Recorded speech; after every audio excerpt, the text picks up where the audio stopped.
Olá,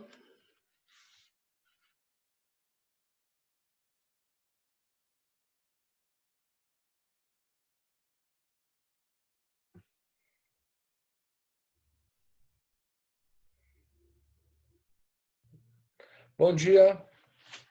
Não estou escutando vocês.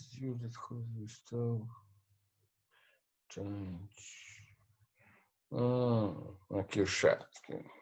Bom dia. Estão escutando eu? Eu não estou escutando vocês. Se vocês tentarem aí, eu acho que não vou conseguir falar. Isso é o problema. Hum.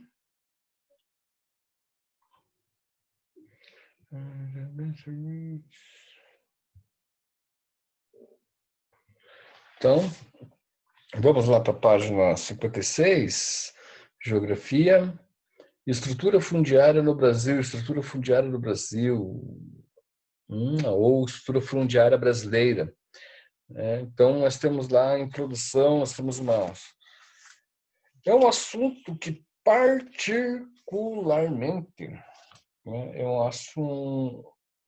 assunto de grande valia, né, no sentido de os nossos estudos para um vestibular, tá? Que é o que cai. Daqui, pelo menos aqui, a base que eu tenho aqui é sobre duas universidades aqui, a Universidade Federal do Paraná e a Pontifícia Universidade Católica, né? São os vestibulares que eu acompanho, né? E que em todo ano eu me baseio para eu elaborar as minhas provas, os meus simulados de terceiro ano, de primeiro, de segundo ano, então tem uma base ali, né? É lógico que não tudo, né?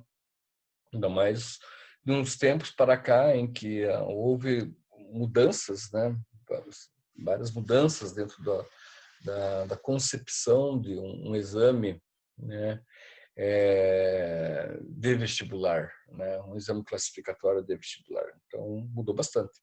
Mas ainda assim, ainda uma perguntinha ou outra cabe. Então, algumas coisas que eu vou trazer aqui, lógico, mediante uma introdução, uma boa introdução, falando sobre, né, o que é essa estrutura fundiária no Brasil, como é que ela se faz, como ela acontece. Então, aqui ele é específico.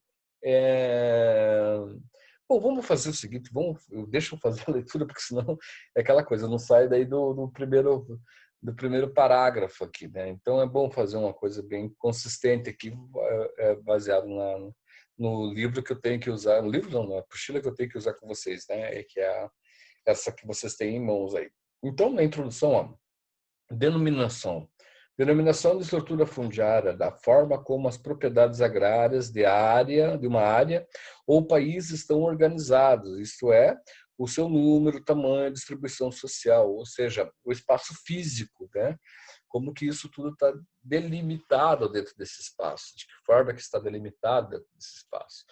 Então, é comum, por exemplo, quando geralmente vocês estão decolando, né, ou o avião está pousando, geralmente vocês estão muito próximos, né, quando estão pousando ou decolando, estão muito próximos a áreas rurais, né? Quando está pousando, você vê lá aquela plantação lá e tudo mais, né, cara?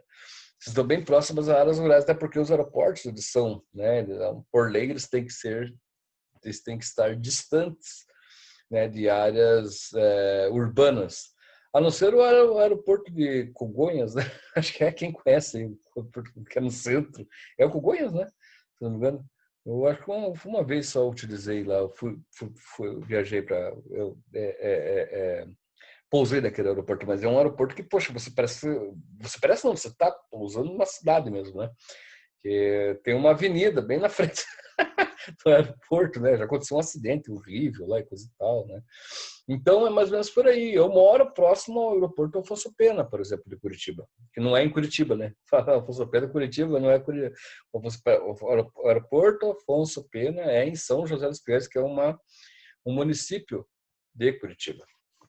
Mas era só para entender que quando vocês... Então, quando vocês olham de cima, vocês veem o espaço físico, né, de uma área rural. Dependendo do tempo que vocês estejam chegando da cidade, dessa região, dependendo se o tempo estiver bem limpo, você vai perceber aquilo lá muito antes, né, cara? Muito antes do pouso ali, pelo menos ali, ali ele já ainda você consegue perceber legal, assim, né? Aquelas regiões assim, todas quadradinhas, todas, né, plantadas ali, todas ali geograficamente ali, né? Estruturadas e coisa e tal. Então é disso que ele está falando. Agora colocamos isso, vamos colocar isso vamos ampliar isso maior ainda, né? Então é pensar, por exemplo, em áreas como, por exemplo, quilômetros de hectares, né? Milhares de quilômetros de plantação de milho, de soja ou de criação de gado, né? E etc. E tal. É uma viagem, cara. É muito grande, né? Mas a partir do momento que você vai distanciando isso, aquilo vai se tornando pequeno, até chegar na concepção do nosso globo, do nosso planeta. Tá legal? Então é muita coisa. No Brasil, o país talvez não, é o país com o maior número, né, de terras produzidas, produtivas e produzidas no mundo, né? Nós somos o celeiro do mundo, nós exportamos para todo o mundo, né? Nós somos o país da exportação. E vamos ver como é que se dá isso, então, olha lá. Além das propriedades em si, a estrutura fundiária inclui as formas de utilização dessas propriedades. O destino da produção, assim como as políticas públicas orientadas para o setor rural e as relações entre proprietários e não proprietários. O que são essas relações entre proprietários e não proprietários? Proprietários é quem detém o poder da terra, e o não proprietário, obviamente, é o que não detém, o que trabalha nela, né?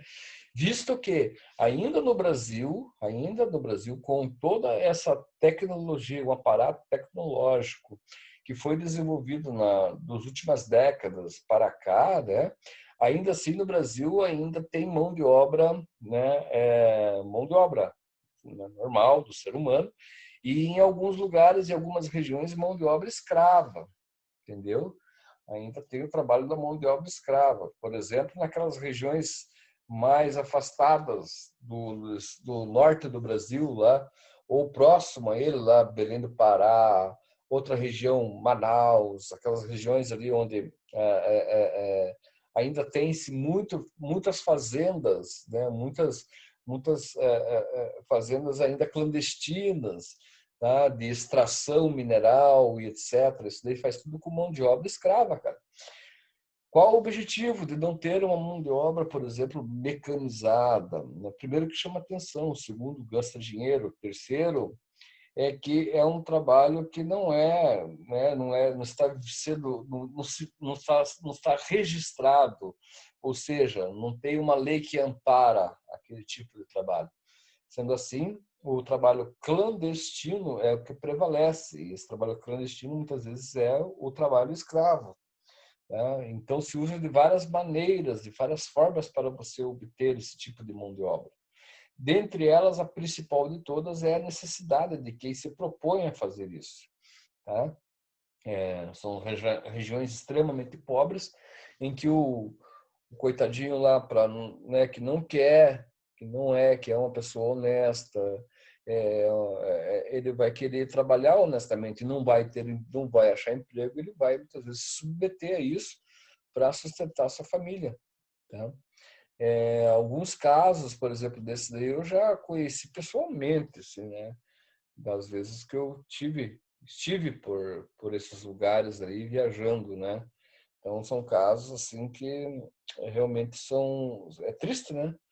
Por quê? Porque está relacionado diretamente com um passado, né? Não só nosso, mas um passado no próprio mundo, né?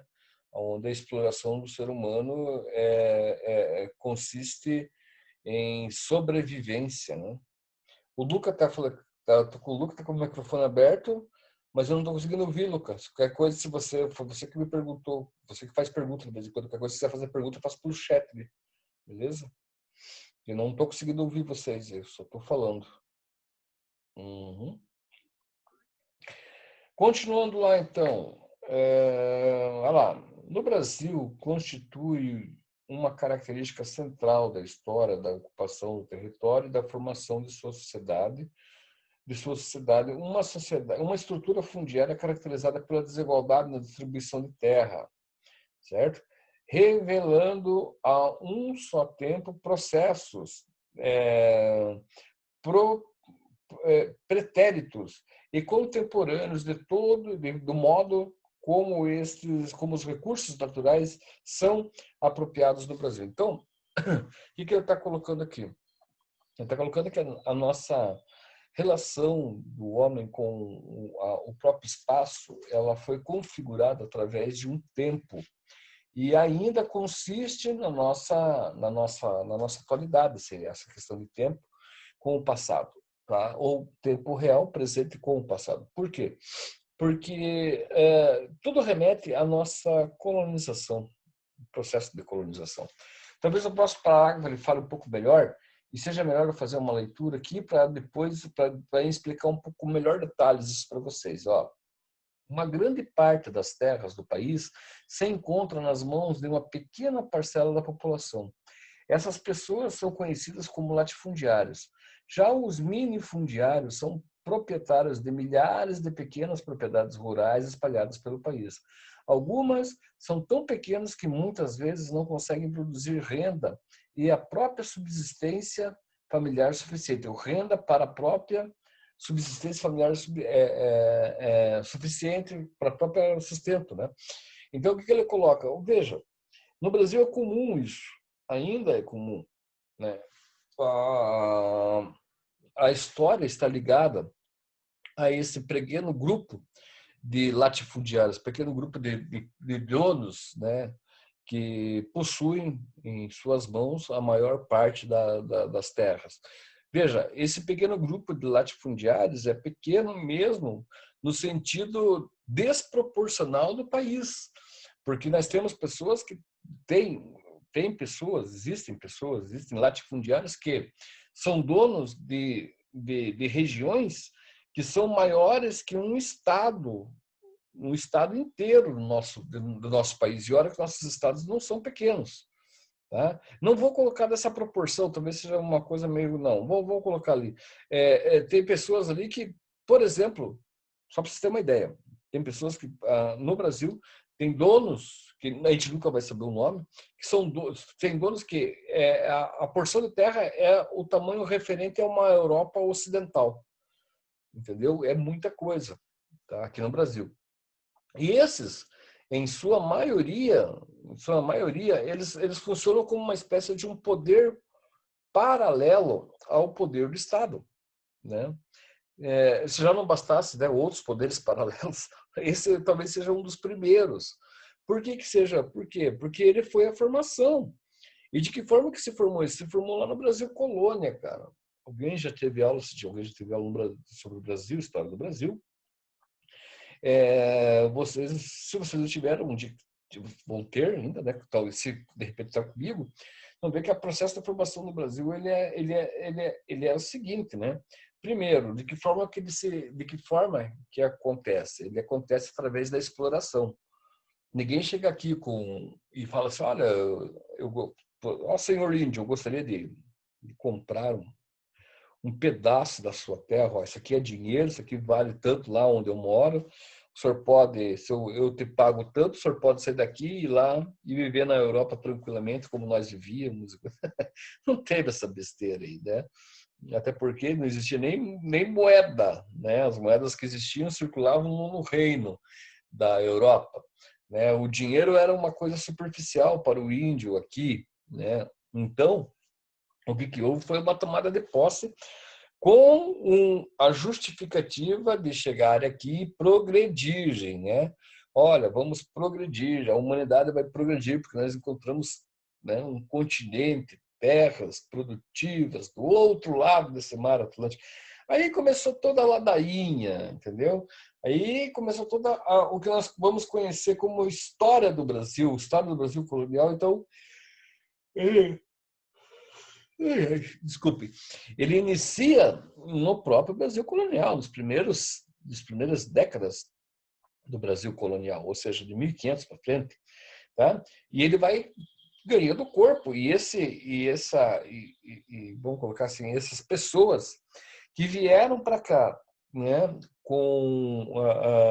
primeiramente, né, vamos colocar lá, vamos entender o Brasil dividido lá do mapa, lá daquele mapa que nós conhecemos como as capitanias hereditárias. Então, né, parte do continente, pensar o continente sul, né, dividido ao meio, né, ou seja, horizontalmente, não, verticalmente, uma divisão vertical, em que a região sul, né, toda a região do lado, olhando como vocês estão olhando, o lado direito seria de Portugal, o lado esquerdo seria da Espanha. Ali, as faixas do lado foram divididas para Portugal foram divididas, né, horizontalmente, né, na horizontal, com 13 faixas. Cada uma delas foi doada a um donatário, que eram as capitanias hereditárias. Cara. Então, essas capitanias hereditárias eram terras que eram para ser administradas por alguém ligadas à coroa do governo, ao governo português.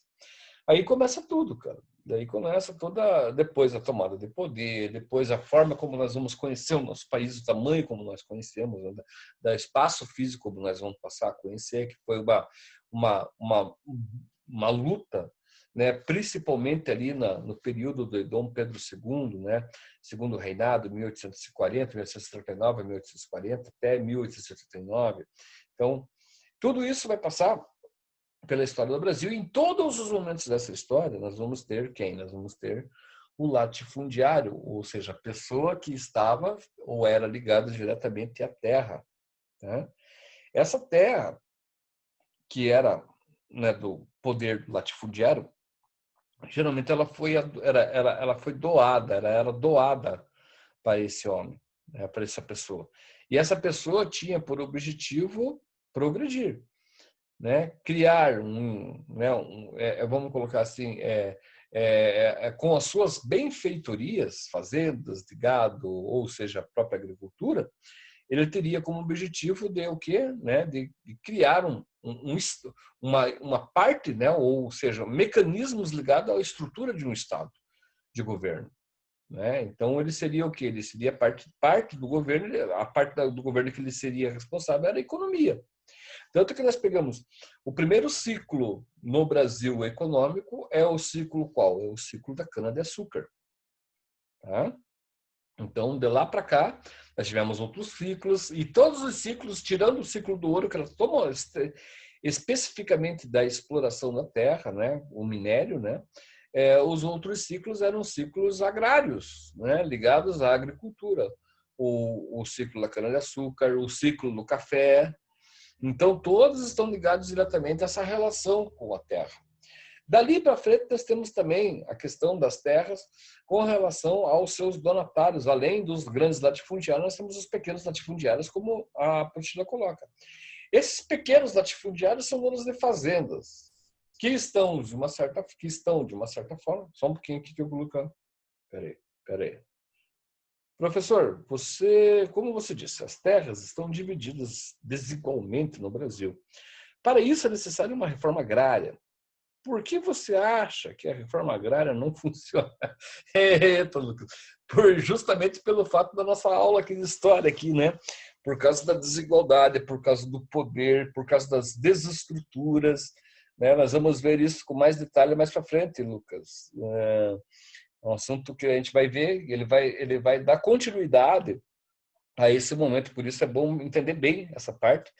E talvez até essa minha fala, nessas aulas aqui, elas já vão, de uma certa forma, Luca, respondendo um pouco essa tua pergunta. Né? Como você está vendo, nós não temos uma legalidade, certo? Uma relação, um contrato, melhor dizendo, entre as partes envolvidas. nós temos uma coisa, como eu estava falando para vocês aqui agora, nós temos algo mais ou menos relacionado com vamos colocar assim, com o contrato da fala, né? Antigamente você falava o contrato do fio do bigode. Tipo, isso aqui é teu, você faz aí, daí a gente resolve depois. É uma coisa meio que tipo abrasileirada, sabe, Luca? Né? Enquanto lá fora, por exemplo, as coisas eram vigidas, né? Eram vigentes com relação a um contrato aqui, como é uma continuação da Idade Média, que eu ia falar para vocês, né? A gente perdeu muito, né? O que é essa continuação da Idade Média? Nós temos o seguinte, nós temos o seguinte, lá na Europa, em 1500, vamos colocar essa data, porque é uma data que eu não gosto muito, né? Uma data superada, mas em 1500 começa. Nós temos a Idade Moderna lá na Europa, mas lá na Europa, aqui no Brasil nós temos a Idade Média, porque aqui a nossa estrutura aqui na América do Sul é uma estrutura medieval, não é uma estrutura da idade, não é uma estrutura do pensamento moderno. A estrutura do pensamento moderno é uma estrutura que ela começa em 1453, com a queda do Império Romano do Oriente, lá Constantinopla, e é vamos colocar assim, um êxodo rural. As pessoas estão saindo do campo e estão indo para as cidades, começar suas vidas nas cidades, trabalhar, ganhar pelo trabalho. É claro que tem uma questão aí que a gente tem que rever, mas não é o assunto aqui, mas a mão de obra começa a ser paga, a mão de obra passa a ser assalariada.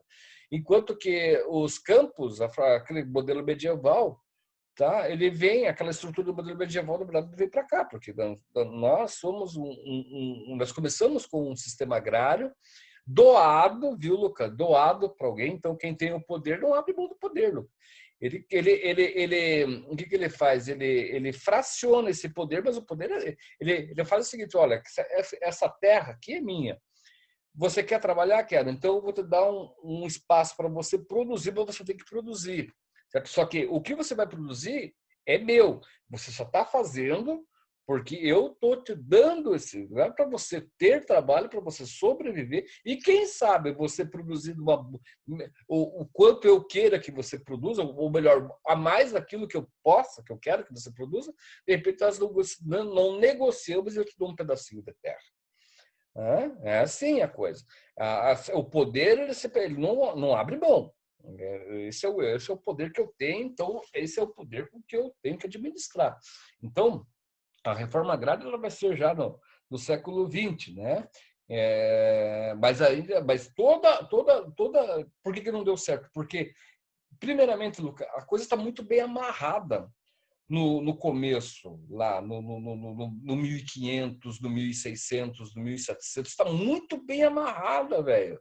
Entendeu? Os caras pegaram e falaram: o negócio é o seguinte, se um dia. Por que, Lucas? Porque é o seguinte, na Idade Moderna, eles tinham contato com a Europa. Eles falaram assim: olha lá o que aconteceu na Idade Moderna, olha o que aconteceu lá na Europa, lá, com essa tal de renascimento, com esse tal humanismo, com esse tal iluminismo. Olha lá, ó, os donos de terra, os senhores feudais, perderam tudo as suas posses.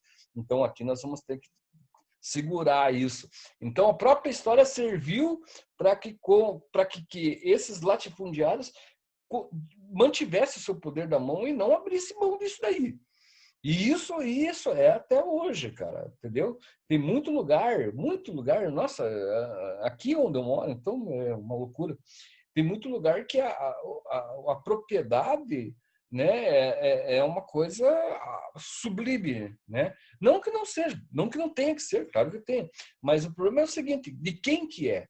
Ninguém sabe responder, né? Porque são às vezes terras em lugares que são produtivos, mas não estão improdutivos, certo? Por quê? Porque tem alguém que manda, mas ninguém sabe quem é.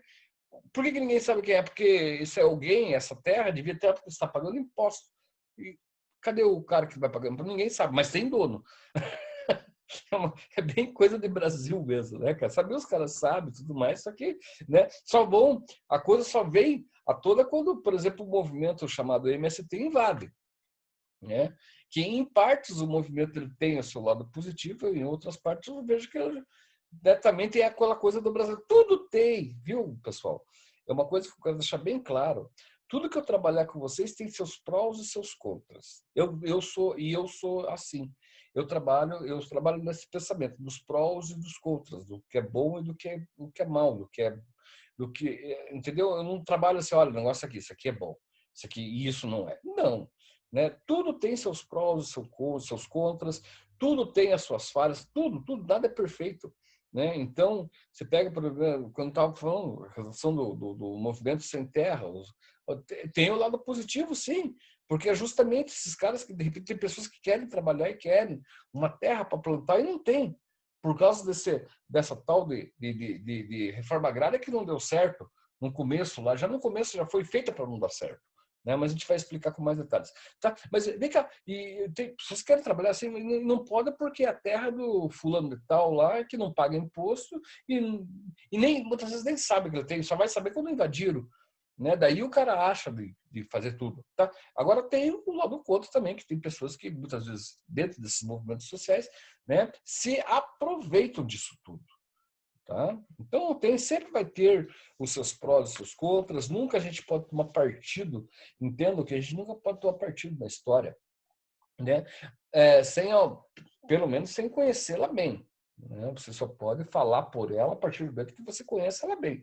No momento que você conhece ela bem, você fala assim, não, peraí, mas isso é assim, isso é assado, isso é... Entendeu? Agora, a partir do momento que você não tenha conhecimento de alguma coisa, tem que tomar cuidado com o que fala, com o que vamos colocar assim, apoia e etc. E tal. Tudo bem? Uau, vocês, apesar que é o Luca que participa, né? Os outros deviam participar mais, eu sei que os outros podem participar. Tá? Ainda assim, é uma turma que eu gosto mais da aula, né? Porque, não sei se é por causa das disciplinas, das matérias, mas ainda assim eu gosto mais de vocês, gosto de trabalhar com vocês, gosto bastante. Então, amanhã nós temos aula, continuamos aqui nossas ideias aqui, tá bom? Bom dia, tenham um bom dia, fiquem bem, se cuidem, até amanhã.